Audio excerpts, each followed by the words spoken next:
Both those pieces were incredible and super powerful. But my dreams are always about shoes.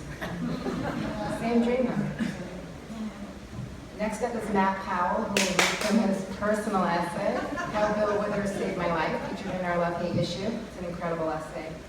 Matt Powell is a writer, songwriter, and musician. His article, Blood Harmony, is featured in the No Depression Journal Summer 2016 issue, currently on shelves. His work has also been featured at Emmys.com and Humor in America, where he is a contributing music editor. His short story, Valley Dick, appears in Temporary Detective, an anthology of modern noir. Matt also plays lead guitar in the awesome surf punk trio, The Incredible Heavies. Welcome, Matt.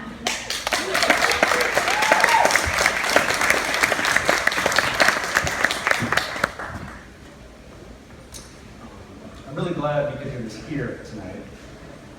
My family has been in Los Angeles since 1929, when my great-grandparents came here from Italy. And they settled in Downey, but downtown was a vital part of their lives, especially in those early pre-war years. My great-grandmother had cousins from Sicily who had been in LA since 1910, and they sold fruit out of the 7th Street produce market. My great-grandparents also sold fruit. That was their family business. My grandfather, as a boy in the 30s, did what I consider the quintessential Angelino occupation. He sold oranges on the side of the road. And he took accordion lessons just up the street from here on Broadway, next to Little Joe's in Chinatown, which then was called Little Italy. And in the 40s, my grandmother and my great-grandmother worked out at the Cooper Building at 9th and Los Angeles Street in what we call the fashion district, but they called it the garment district. And they sewed dresses and made hats for Bullock's department stores. The other side of my family came to LA, like so many others, after the war. Some of them came to America from Belfast on the Queen Mary, before it was a tourist attraction. And my grandfather came from Arkansas, which pretty much made them all immigrants here. So I grew up with insight into these different eras of Los Angeles, in this quiet, sleepy, pre-war farm town and this post-war boom, and their experiences helped to shape my own and the way that I sort of see the city. But my Los Angeles was the era of riots. Rodney King and Richard Ramirez, who left his fingerprints on my friend's downstairs window when we were kids, and who lived a block away from where we are here. And I left when I was 18. I never really intended to ever live here as an adult. But I was drawn back, and I found myself in Venice in not the healthiest of relationships, and just sort of generally frozen in my life. So all of that brings us to a quiet Sunday afternoon about 10 years ago in an empty Venice bar. And this is called How Bill Withers Saved My Life. Bill Withers, I yelled, finally. Winters, one of them yelled back. Withers, I yelled again. It was the third time they had asked. There were only 4 of us in the place, including the bartender, and I wasn't feeling much like conversation. The Red Garter was one of the last holdouts of the classic Angelino corner bar, a lost art. A poor man's paradise. A place where everybody knows your name, a place where nobody knows your name, your call. A place to sit and think, a place to not be found for a while. The neighborhood was full of them, the alibi room, Brandoni's brig, the townhouse, fireside. Falling one by one, being made over in modern man's own image, usurping the refuges of the only working class, erasing their existence from the city's story. Before they destroyed it, the Red Garter was a perfect bar, jukebox, pool tables, red velvet wallpaper out of an old western brothel, swinging doors. I went there that day for all the reasons men go to bars like the Red Garter on rainy Sunday afternoons. I was sitting at the bar, nursing my beer, and trying to ignore the 2 drunk frat kids from LMU playing Golden Tee. When one of them went for the jukebox, I decided to leave. Hey, who did Ain't No Sunshine? He yelled to his friend. No response. Dude, who did Ain't No Sunshine? He asked again, louder. He looked at the bartender. The bartender shrugged. The frat kid kept flipping through the box, looking for the song. Come on, dude, who did it? Bill Withers, I yelled finally, without turning in my stool. Winters, one of them yelled back. Withers, I yelled again. Thanks, man. I decided to stay.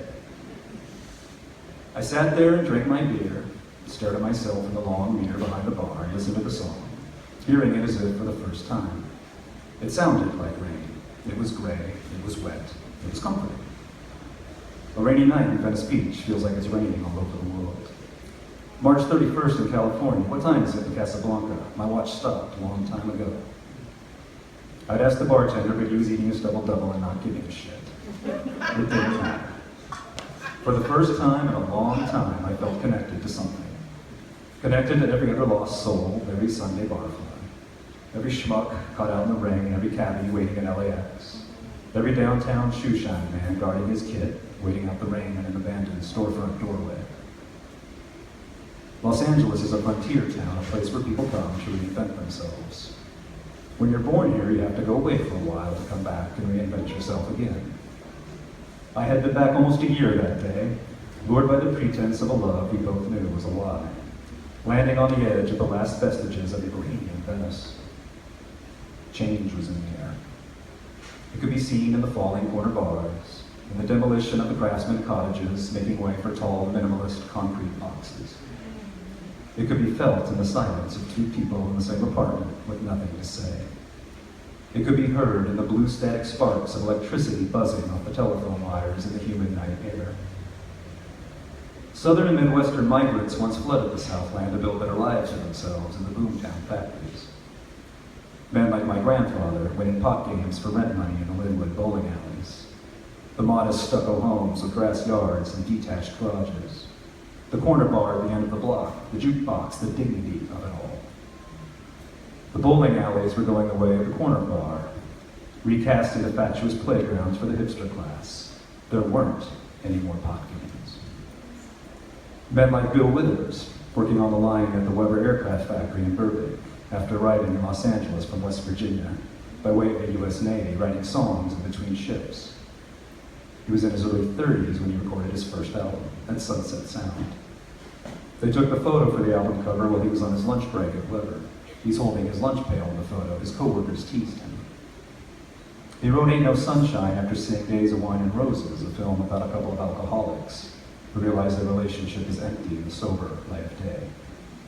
They destroy each other until one summons the strength to break free.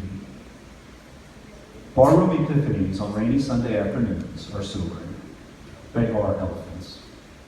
I had just turned 30 and was in a relationship I had no business being in, and for which there seemed no way out. Truth was, despite the rain, there was sunshine and she was gone. Truth be told, that was the only time lately when there was sunshine. I sat there in that empty little corner bar and listened to Bill Withers croon, I know, I know, I know, over and over, until it sounded like the record was skipping, thinking I knew nothing, for inadequacy had been instilled in me lately. For 2 minutes and 4 seconds, thoughts flashed. Realization surfaced, behavior became explained. Patterns became clear and telling. I realized I was surviving on isolation, wounded and harboring, and that does not make for very good love. Sometime after the bridge, I began to realize that, in fact, I already knew everything I needed to know. I knew that it was time to stop hovering around the world and to start living in it again. Time to shed all the parasitic negativity in my life, and time to start loving myself again. After the song played, an eerie silence fell over the bar. No song followed. What song could? No one had come, no one had gone. The frat boys continued their video game. The bartender blundered over his crossword and gave no indication that he noticed any of what just went down. These kinds of breakthroughs can take months of therapy and thousands of dollars. I got out of there for the price of a beer, and the song was free.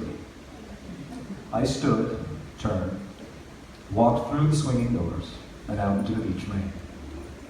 As I let it soak into me, I knew exactly what I had to do. And so, I started heading home. Thank you.